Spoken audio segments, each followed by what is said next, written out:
আসসালামু আলাইকুম। আশা করি সবাই ভালো আছেন।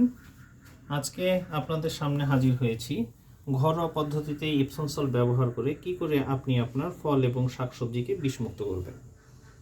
এই জন্য আপনার প্রয়োজন হবে প্রতি 1 লিটার পানিতে 1 চা চামচ ইপসন সল্ট। আমার যে পরিমাণে সবজি আছে এই সবজিকে পরিষ্কার করার জন্য আমি প্রথমে একটা পাত্রে 2 লিটার পরিমাণ পানি নিয়ে নিয়েছি।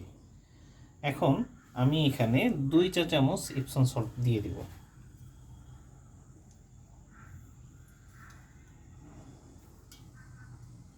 এরপর আমাকে যেটা করতে হবে সেটা হচ্ছে পানিটা ভালো করে গুলিয়ে নেব।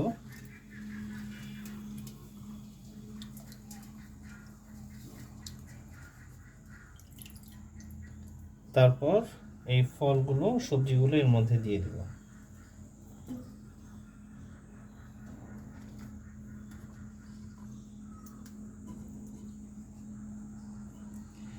এইভাবে আমরা এই সলিউশনের মধ্যে ফল এবং সবজিগুলোকে 15 মিনিট রাখবো।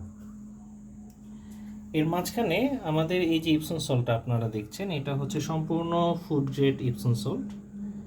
ইপসন সল্ট ইন্ডাস্ট্রিয়াল গ্রেড, তারপর ফার্টিলাইজার গ্রেডের অনেক কিছুই আপনারা মার্কেটে পাবেন। তবে ইস্পা, তারপর বাথ সল্ট হিসাবে অথবা এমন কোনো বিশেষ প্রয়োজনে যেটা বাহ্যিক এবং খাবার বা রান্নাবান্নার কাজে ব্যবহার করতে হচ্ছে, আপনারা অবশ্যই ফুড গ্রেডটা বেছে নেবেন। তবে ফ্রুট গ্রেড বলতে এই লবণ দিয়ে কখনোই আপনারা খাবার রান্না করবেন না এবং খাওয়ার জন্য ব্যবহার করবেন না। শুধুমাত্র রেজিস্টার্ড ডাক্তারের পরামর্শ নিয়েই আপনারা এটা ব্যবহার করবেন।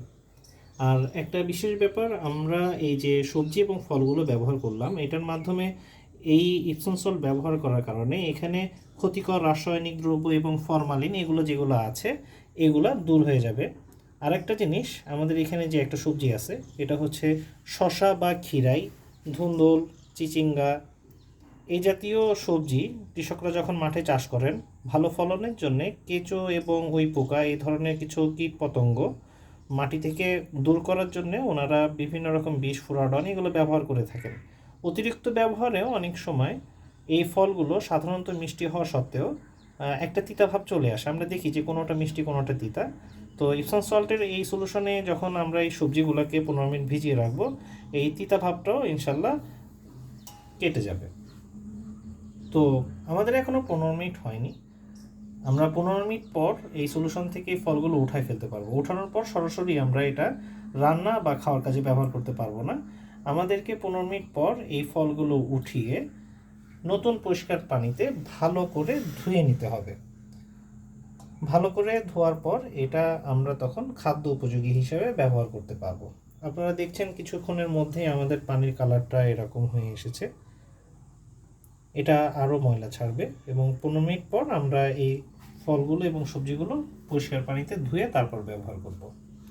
তো আজকে এই পর্যন্তই। আপনাদেরকে অনেক ধন্যবাদ আমাদের সঙ্গে থাকার জন্যে।